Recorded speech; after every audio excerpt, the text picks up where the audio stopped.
ఈ రోజే డౌన్లోడ్ చేయండి. మీ ఫేవరెట్ షోస్ చూడండి.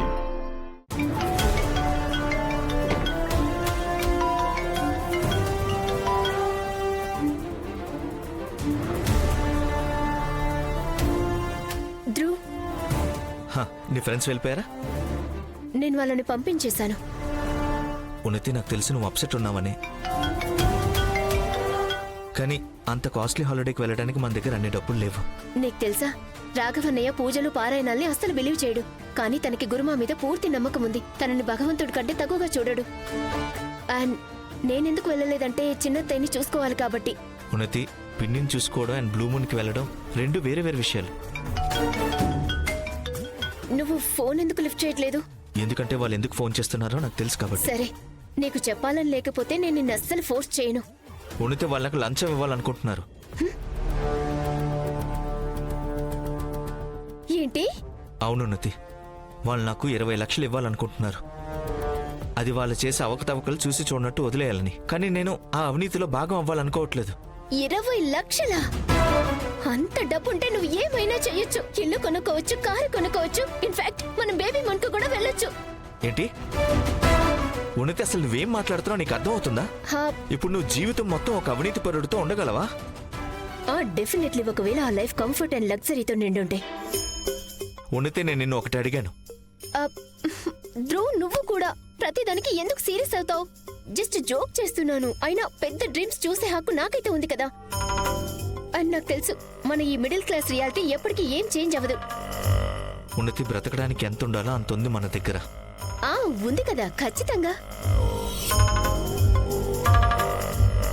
లేదు, అస్సలు లేదు. ఆలస్యమై తీరుతుంది కదా. ఎందుకంటే నీకు ఈ కుటుంబం కంటే కూడా ఇంకేదో ముఖ్యం కదా.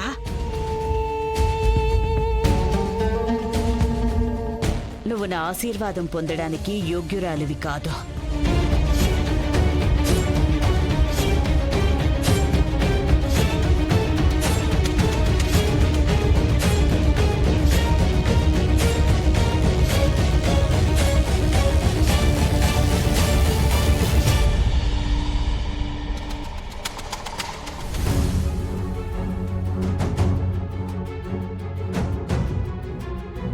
అఖండ పారాయణానికి సమయం అయిపోయింది. మీరందరూ మీ స్థానంలో కూర్చోండి.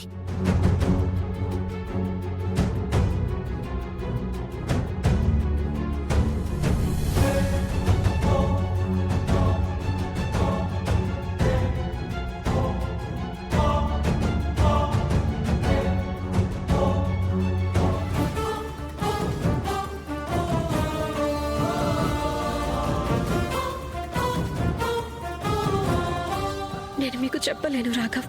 నేను ఎక్కడికి వెళ్ళానో చెప్తే మీకు ఇంకా కోపం వస్తుంది.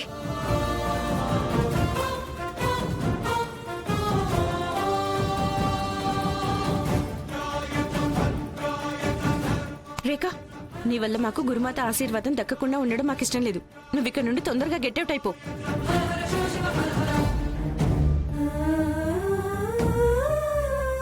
మీరందరూ జాగ్రత్తగా వినండి. నేను అఖండ పారాయణం ఆరంభించబోతున్నాను. ఈ పారాయణం ఈ ఇంటి సుఖ సంతోషాల కోసం, ముఖ్యంగా రాఘవ్కి. గుర్తుపెట్టుకోండి, ఈ పారాయణానికి ఎలాంటి విజ్ఞానం కలుగకూడదు.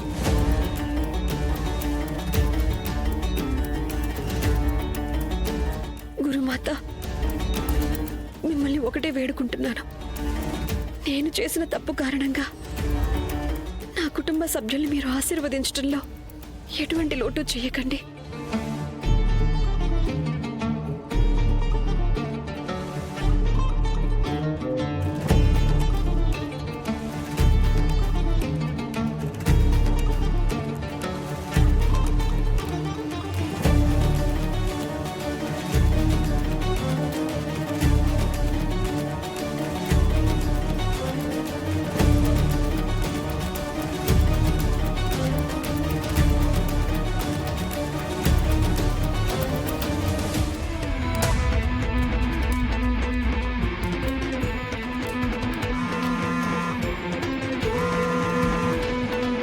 నేను ఇప్పుడే వస్తాను. అమ్మా పూర్ణిమ, నువ్వే మనసు పాడు చేసుకోకో. గురుమాత చరణామృతం ఇవ్వలేదని. మంచి విషయం ఏంటంటే అఖండ పారాయణం తర్వాత గురుమాత స్పెషల్ ప్రసాదం ఇస్తారు. నీకు గనక అది దక్కిందంటే నీ మనసులో కోరిక నెరవేరిపోయినట్టే. బాధపడక.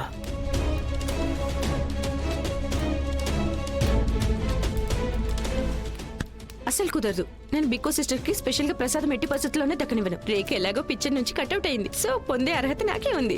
కొంచెం మెల్లగా మాట్లాడు, లేదంటే స్పెషల్ ప్రసాదం కంటే ముందు నీకు అమ్మ నుంచి స్పెషల్ చేపట్లు పడతాయి. నువ్వు వదిలే. నీకు తెలుసా, ఒకవేళ మనకి ఈ ప్రసాదం దక్కితే మనం స్విట్జర్లాండ్ వెళ్ళొచ్చు. అక్కడ స్పెషల్ డైమండ్ ఫ్యాక్టరీ నుంచి స్పెషల్ 28 క్యారెట్స్ లో డైమండ్ నెక్లెస్ కొనుక్కుంటాను. ఇది స్పెషల్ ప్రసాదం, ఏదో లాటరీ టికెట్ కాదు. ఓహో, నీకేం తెలీదు. అత్తయ్య గారు చెప్పారు, నిండు మనసుతో ఏం కోరుకుంటే అది ఖచ్చితంగా నెరవేరుతుందంట. ఇప్పుడు నీ మనసులో కేవలం ఒక డైమండ్ నెక్లెస్ ఉందా? ఎందుకు తక్కువ? డైమండ్ నెక్లెస్ తో పాటు బ్రాస్లెట్ అండ్ ఇయర్ రింగ్స్ కూడా కొనుక్కుంటాను. అప్పుడు మొత్తం సెట్ వచ్చేస్తుంది.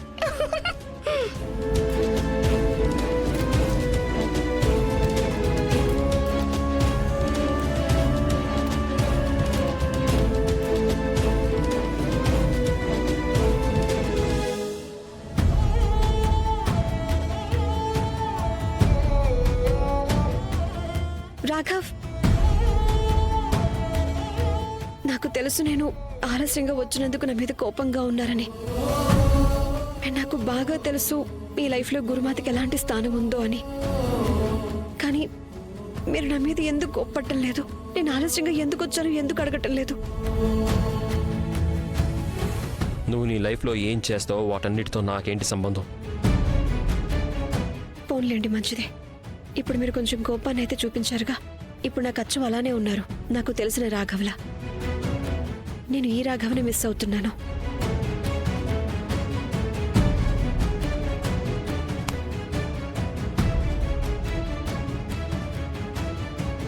నేను నీ మీద అరవాలి, కోపాడాలి అనుకుంటూ ఉంటావా? అవును, నాకు నీ మీద కోపం వచ్చింది. గురుమాత ఈరోజే వచ్చారు. నువ్వెప్పుడు నీకంటే ముందు ఈ ఇల్లు, కుటుంబం లేక నా గురించి ఆలోచించవా? గురుమాతకి స్వాగతం పలికేటప్పుడు నువ్వు నా పక్కన నిలబడి ఉండాలి కదా. నువ్వు చేసిన తప్పుకి ఆవిడ నన్ను కూడా ఆశీర్వదించరు అని చెప్పేసి ఉండేవాళ్ళేమో. నీకు తెలుసా రేఖ, నువ్వు చేసిన తప్పు కారణంగా ఈరోజు నేను అత్తయ్య ఎంత సిగ్గుపడాల్సి వచ్చిందో.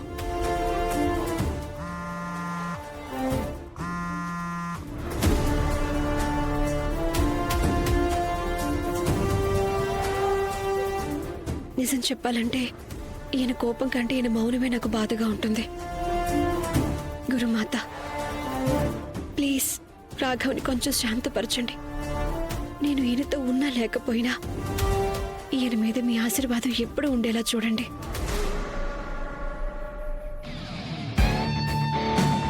ఉనితే వాళ్ళు నాకు లంచం ఇవ్వాలని చూస్తున్నారు. వాళ్ళకు 20 లక్షలు ఇవ్వాలనుకుంటున్నారు. ధ్రువ్, నీ దగ్గర డబ్బులు సంపాదించడానికి ఇంత మంచి అవకాశం ఉంది. జస్ట్ నేను నీకు అవకాశాన్ని ఎలా అదనుగా చేసుకోవాలో నేర్పించాలంతే.